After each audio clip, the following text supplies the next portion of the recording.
Hello everyone, I am पारस और आज हम डिस्कस करेंगे केमिकल प्रॉपर्टीज ऑफ एल्केन्स। ठीक है, तो basically chemical properties of alkene में हम क्या देखते हैं कि हमारे पास एल्केन है और हम एल्केन से कौन कौन से केमिकल बना सकते हैं। ठीक है, तो जब भी हम केमिकल प्रॉपर्टीज ऑफ एल्केन पढ़ते हैं तो उसके अंदर ही 5 टाइप्स की रिएक्शन आती है हमारे पास: substitution reaction, combustion reaction, isomerisation and aromatisation, reaction with steam और पायरोलिसिस। ठीक है, तो ये 5 तरह की रिएक्शन हमको डिस्कस करनी है केमिकल प्रॉपर्टीज ऑफ एल्केन के अंदर। ठीक है, तो जो सबसे फर्स्ट रिएक्शन होती है सब्स्टिट्यूशन रिएक्शन, उसके अंदर आता है हमारे पास हैलोजिनेशन रिएक्शन। तो हैलोजिनेशन रिएक्शन में हम क्या कहते हैं कि हमारे पास एल्केन होती है और हम एल्केन में हैलोजन ग्रुप ऐड करते हैं। अब हैलोजन कौन कौन से होते हैं हमारे पास? F होता है, Cl होता है, Br होता है, I होता है। ठीक है, तो हम क्या करेंगे, एल्केन में FCl Br I में से कोई सा भी ऐड करेंगे। ठीक है, और वो FCl Br क्या कराएगा, वो हाइड्रोजन को रिप्लेस करा देगा।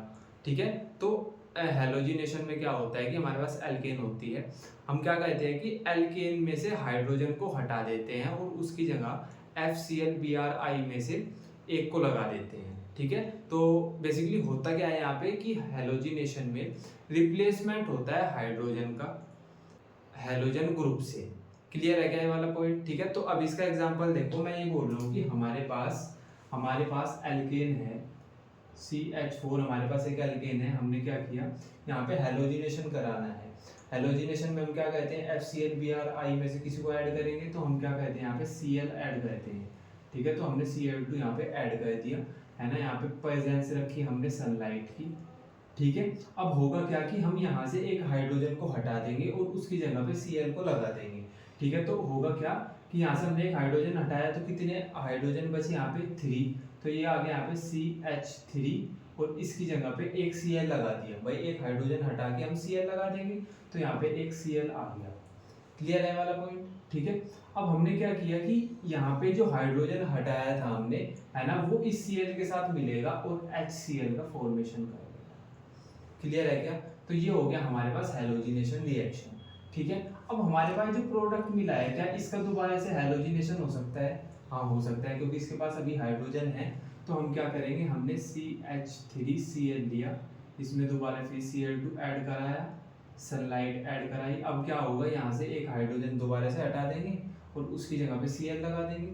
अब एक हाइड्रोजन हट गया यहाँ से, तो क्या बचा, CH2 और एक Cl पहले से था, एक और ऐड करा दिया हमने, तो ये आ गया Cl2 प्लस HCl। जो हाइड्रोजन हमने यहाँ से रिप्लेस कराया, जो हाइड्रोजन हमने यहाँ से हटाया, वो इस Cl के साथ मिलके HCl का फॉर्मेशन करेगा। क्लियर है क्या ये वाला पॉइंट? ठीक है, अब मेरे को ये बताओ, इसका हम दोबारा से हैलोजिनेशन कर सकते हैं क्या?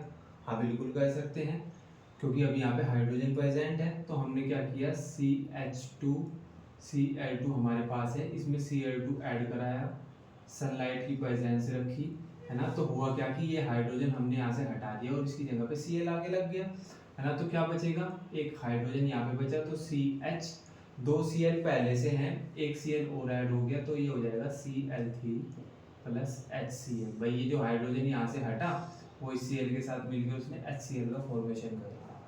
ठीक है, तो ये हो गया हमारे पास हैलोजिनेशन। अभी और भी हैलोजिनेशन हो सकता है क्या इसका? हाँ बिल्कुल हो सकता है, क्योंकि यार अभी इसमें एक हाइड्रोजन और प्रेजेंट है। तो हमने क्या किया, CHCl3 लिया और उसमें दोबारा से Cl2 ऐड कराया, सनलाइट की प्रेजेंस थी हमारे पास। हुआ क्या कि ये हाइड्रोजन रिप्लेस हो जाएगा इस Cl से, मतलब ये हाइड्रोजन हट जाएगा यहाँ से और Cl ऐड हो जाएगा। तो कार्बन हाइड्रोजन एक ही था, यही हट गया, 3Cl है, इसकी जगह पे एक Cl और आ जाएगा, हाइड्रोजन की जगह पे एक Cl और आया ना, तो ये बन गया हमारे पास Cl4 प्लस ये हाइड्रोजन इस Cl के साथ निकल जाएगा, तो HCl। क्लियर है क्या ये वाला पॉइंट? ठीक है, तो बेसिकली हमने हैलोजिनेशन में क्या कराया, हमारे पास एक एल्केन थी, हमने एल्केन में से हाइड्रोजन को हटाया और उसकी जगह पे Cl लगा दिया। ठीक है, इसी को हम हैलोजिनेशन बोलते हैं। ठीक है, अब मैं ये बोल रहा हूँ कि हम ये हमने जो एग्जांपल देखा, इसमें तो हमने हाइड्रोजन को हटा के Cl लगाया। हम ऐसा भी कह सकते थे कि हाइड्रोजन को हटा के F लगा दे, हाइड्रोजन को हटा के I लगा दे, या हाइड्रोजन को हटा के Bi लगा दे, क्योंकि हैलोजिनेशन में भी 4 तरह की रिएक्शन होती है। जब हम हैलोजिनेशन में हाइड्रोजन हटा के Cl लगाते हैं, उसको क्लोरीनेशन बोलते हैं। जब हम हाइड्रोजन हटा के आई लगाते हैं हम उसको आयोडीनेशन बोलते हैं, जब हम एच हटा के बी आर लगाते हैं तो हम उसको ब्रोमिनेशन बोलते हैं, और जब हम एच हटा के एफ लगाते हैं तो हम उसको फ्लोरिनेशन बोलते हैं। तो बेसिकली इन जो चारों रिएक्शन है उसमें हम अलग अलग स्टेप फॉलो करते हैं। एक बार वो देख लो कि जैसा हमारे पास जब हम क्लोरीनेशन करते हैं तो क्लोरीनेशन में प्रेजेंस होनी चाहिए सनलाइट की, ठीक है। तो जब भी हम क्लोरीनेशन करेंगे तो वहां पे हम देखते हैं कि प्रेजेंस हो सनलाइट की। हमने यहाँ पे भी देखो सनलाइट की प्रेजेंस दिखा रखी है ना। तो क्लोरीनेशन में इन प्रेजेंस ऑफ सनलाइट होगा या यूवी रेज होगा। क्लोरीनेशन के लिए सनलाइट जरूरी हो या फिर हमारे पास यूवी रेज हो। क्लियर है वाला पॉइंट, ठीक है। अब जब हम ब्रोमिनेशन कराते हैं तो जो ब्रोमिनेशन कराते हैं मतलब हम एल्केन में Br2 को ऐड करा रहे हैं, तो ब्रोमिनेशन बहुत स्लो प्रोसेस होती है ना। ये बहुत स्लो रिएक्शन होती है।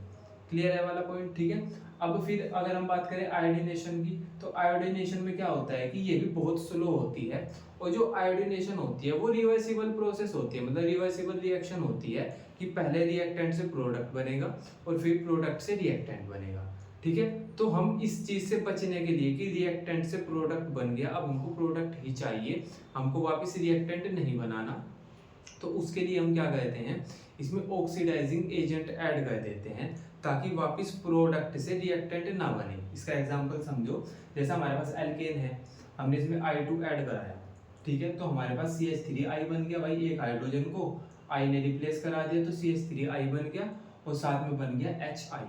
अब होगा क्या कि ये HI वापस इससे CH3I से मिलके CH4 मतलब रिएक्टेंट का फॉर्मेशन कर लेगा। तो ये इससे ना मिले इसलिए हम यहाँ पे ऑक्सीडाइजिंग एजेंट की रिएक्शन करा देते हैं। ऑक्सीडाइजिंग रिएजेंट आगे HI से रिएक्ट कर जाता है और प्रोडक्ट बना लेता है। तो फिर होगा क्या कि ये HI इस CH3I से नहीं मिलेगा और ये प्रोडक्ट का फॉर्मेशन नहीं करेगा। तो हमने यहाँ पे क्या किया, हमने यहाँ पे एक ऑक्सीडाइजिंग एजेंट लिया HiO3, ठीक है, उसको रिएक्ट कराया HI से और हमारे पास I2 + H2O बन गया, ठीक है। अब ये I2 फिर यहाँ से CH4 से ऐड होके रिएक्ट करके CH3I का फॉर्मेशन कर लेगा। तो आपको बस इतना पॉइंट याद रखना है कि जब भी हम आयोडीनेशन कराते हैं तो उसमें हम ऑक्सीडाइजिंग एजेंट ऐड करा देते हैं ताकि प्रोडक्ट से रिएक्टेंट ना बने। क्लियर है वाला पॉइंट, ठीक है। इसके बाद देखो हमारे पास आता है फ्लोरिनेशन। फ्लोरिनेशन में क्या कहते हैं हम कि एल्केन में F2 ऐड कराते हैं। अब ये बोलते हैं fluorination is too violent to be controlled. तो ये कंट्रोल करना ना बड़ा डिफिकल्ट है फ्लोरिनेशन को, तो हम क्या कहते हैं कंट्रोल करने के लिए उसमें डाइल्यूट नाइट्रोजन मिला देते हैं। क्लियर है वाला पॉइंट, ठीक है। तो ये हो गया हमारे पास फ्लोरिनेशन, ब्रोमिनेशन, आयोडीनेशन और फ्लोरिनेशन, ये सब के सब आते हैं हैलोजिनेशन के अंदर। क्लियर है वाला पॉइंट, ठीक है। अब हम बात करते हैं रेट ऑफ रिएक्शन होता है जो हमारे पास एल्केन्स का, मतलब हमको पता है कि एल्केन्स है वो F से भी रिएक्ट कर रही है, वो Cl से भी रिएक्ट कर रही है, वो I से भी रिएक्ट कर रही है और वो Br से भी रिएक्ट कर रही है।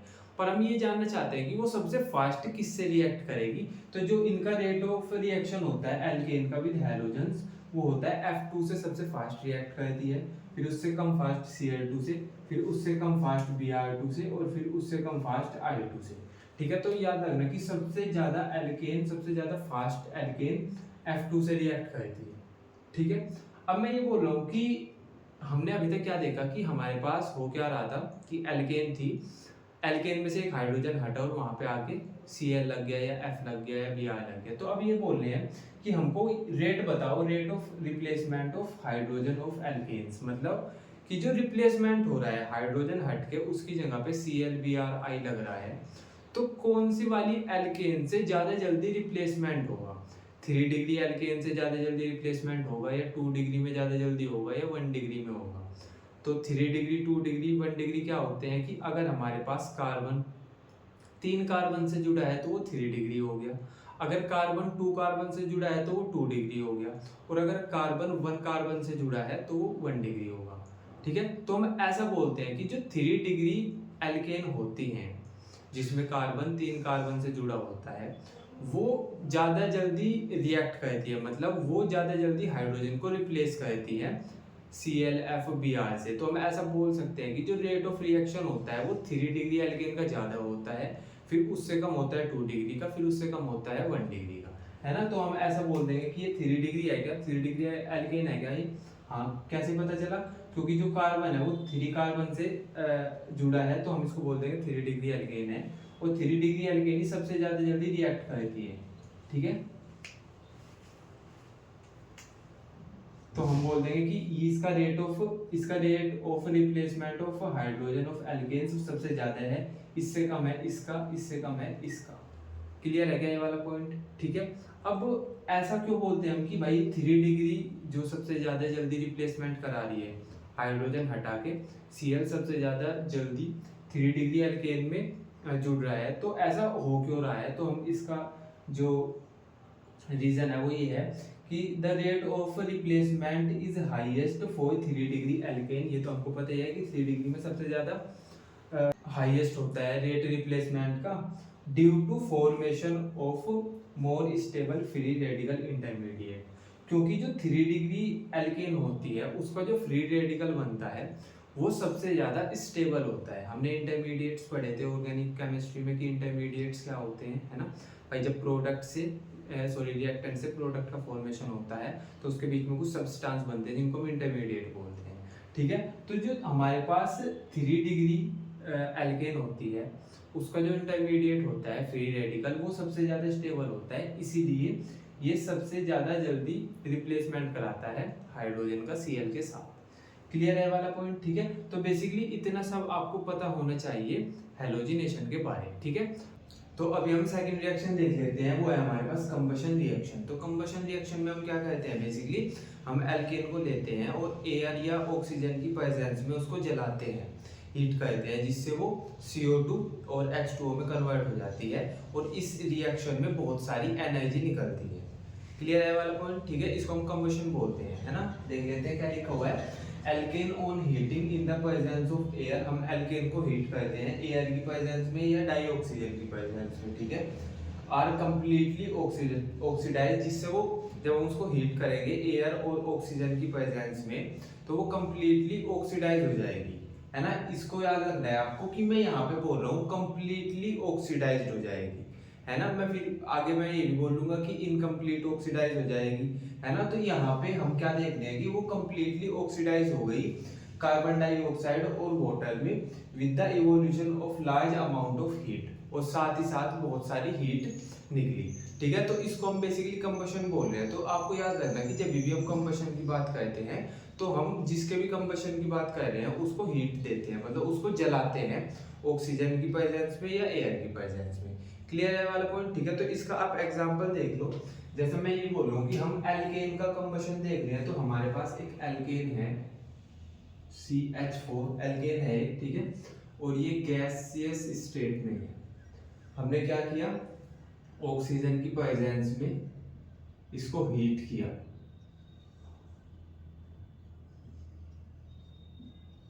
इसको हीट किया तो हमको क्या मिला? हमको मिला CO2 प्लस H2O। ठीक है, हमने एल्केन ली, एल्केन को ऑक्सीजन की प्रेजेंस में हीट किया तो ये कंप्लीटली ऑक्सीडाइज हो गई और हमको CO2 गैस और H2O लिक्विड स्टेट में मिली। ठीक है, तो अगर मैं इसको बैलेंस करूं तो ये कुछ ऐसा रहेगा। क्लियर है क्या? तो यहाँ पे हमने कंप्लीट कंबशन देख लिया जिसमें कंप्लीट ऑक्सीडेशन हो रहा है। क्लियर है क्या? ठीक है, अब मैं ये बोल रहा हूँ कि अगर मेरे को इसका एक जनरल रिएक्शन होती है, मतलब जनरल रिएक्शन होती है जिससे अगर हम उसके थ्रू चले तो हमको एक बैलेंस्ड इक्वेशन मिलती है, मतलब बैलेंस्ड रिएक्शन मिलती है। देखो जैसा मैं बोल दूं कि हमारे पास इसकी जो जनरल रिएक्शन है वो है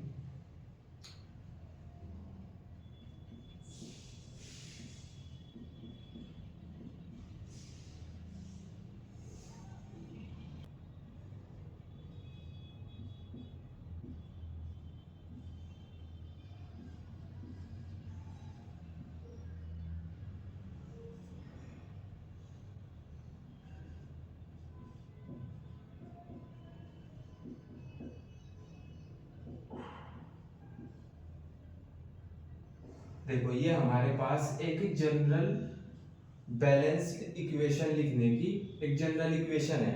मैं ये बोल रहा हूँ कि अगर हम इस वाली पूरी रिएक्शन में हो क्या रहा है, हमारे पास एक एल्केन है है ना, एल्केन का फॉर्मूला ये होता है।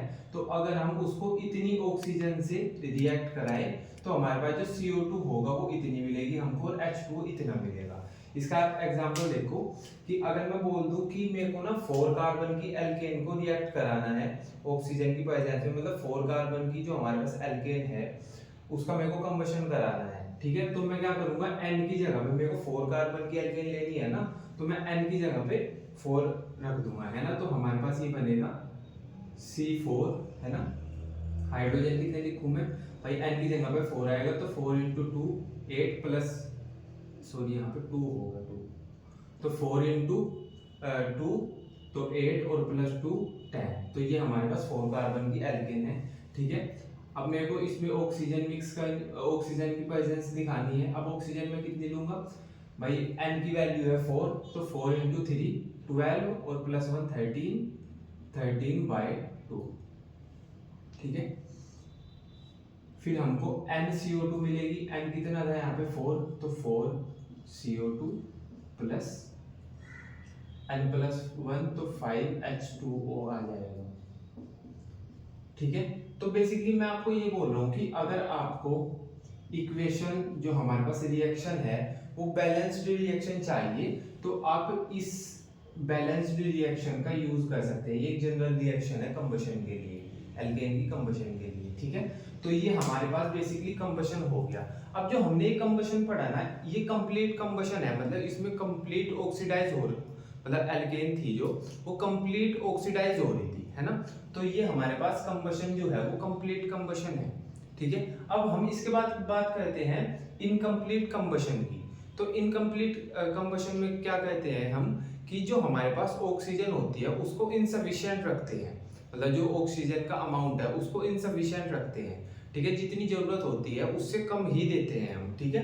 तो देख लेते हैं, during incomplete combustion of alkanes with insufficient amount of air और डाइऑक्सीजन, ठीक है। तो हम क्या कहते हैं यहाँ पे जो एयर है या डाइऑक्सीजन है उसका अमाउंट इनसफिशिएंट रखते हैं, कम रखते हैं, ठीक है।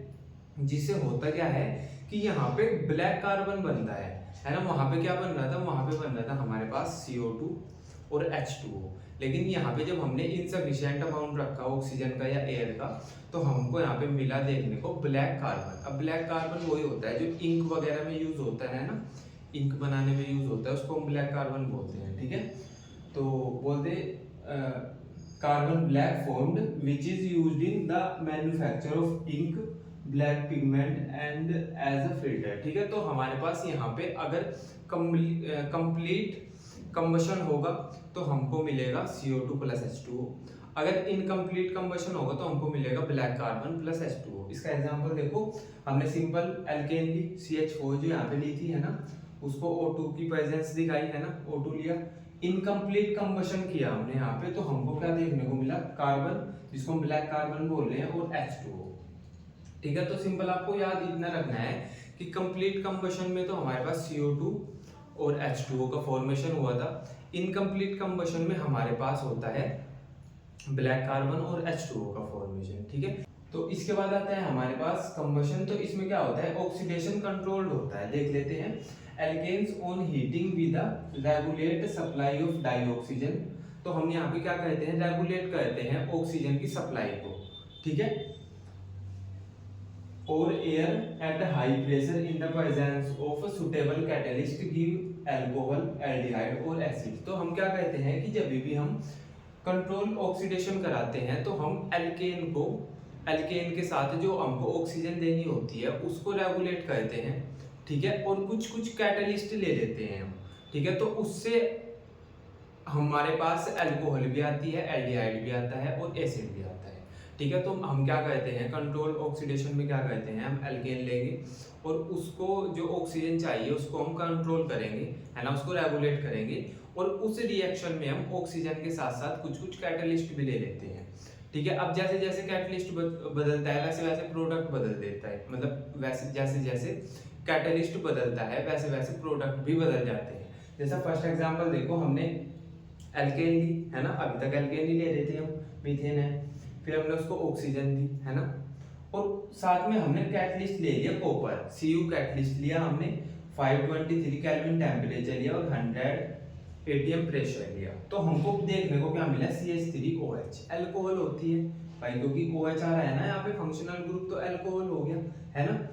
तो अब अगर मैं ये बोल रहा हूँ कि सब चीजें सेम है लेकिन मैंने कैटेलिस्ट बदल दिया, भाई यहाँ पे भी मीथेन थी, ऑक्सीजन थी, यहाँ पे भी हमारे पास मीथेन और ऑक्सीजन है, लेकिन हमने क्या किया, इस बार हमने डिफरेंट कैटेलिस्ट ले लिया, हमने मोलिब्डेनम का ऑक्साइड ले लिया, ठीक है। तो हमको क्या देखने को मिला, हमको भी देखने को मिला CHO फंक्शनल ग्रुप, मतलब हमको एल्डिहाइड देखने को मिला। अब एल्डिहाइड जहाँ पे CHO होता है उसको हम एल्डिहाइड ही बोलते हैं, है ना। तो अगर मैं बोल रहा हूँ कि मैंने कैटलिस्ट लिया ये वाला, तो हमको मिलेगी अल्कोहल। अगर मैंने कैटलिस्ट लिया ये वाला तो हमको मिलेगा एल्डिहाइड। और अगर मैंने कैटलिस्ट लिया ये वाला, भाई यहाँ पे हमने क्या लिया, यहाँ पे भी तो एल्केन ही है, बस ये 2 कार्बन की है, ये मीथेन थी, ये इथेन है, ठीक है। यहाँ पे हमने फिर इथेन ली, ऑक्सीजन ली और हमने कैटलिस्ट चेंज कर दिया, ठीक है। तो हमको यहाँ पे देखने को मिला एसिड, ठीक है, CH3COOH, है ना। आपको ये तो पता होगा कि जहाँ पे OH होता है उसको हम अल्कोहल बोलते हैं, जहाँ पे फंक्शनल ग्रुप CHO होता है उसको हम एल्डिहाइड बोलते हैं, और जहाँ पे फंक्शनल ग्रुप COOH होता है उसको हम बोलते हैं एसिड। क्लियर है वाला पॉइंट, ठीक है। तो यहाँ पे देखने को हमको क्या मिला कि जब भी हम ऑक्सीडेशन कंट्रोल्ड कर देते हैं हम, जिसमें कंट्रोल ऑक्सीडेशन होता है कंबशन में, उसमें अगर हम डिफरेंट कैटेलिस्ट ले तो डिफरेंट प्रोडक्ट देखने को मिलते हैं हमको। क्लियर है क्या ये वाला पॉइंट, ठीक है। तो हमने ये दोनों कवर कर लिए। सब्स्टिट्यूशन रिएक्शन में हमने हैलोजिनेशन पढ़ा और हमने कंबशन रिएक्शन का ये सब पढ़ लिया, ठीक है। तब तक आप इनका रिवीजन करो, बाकी हम कल पढ़ेंगे। बाय।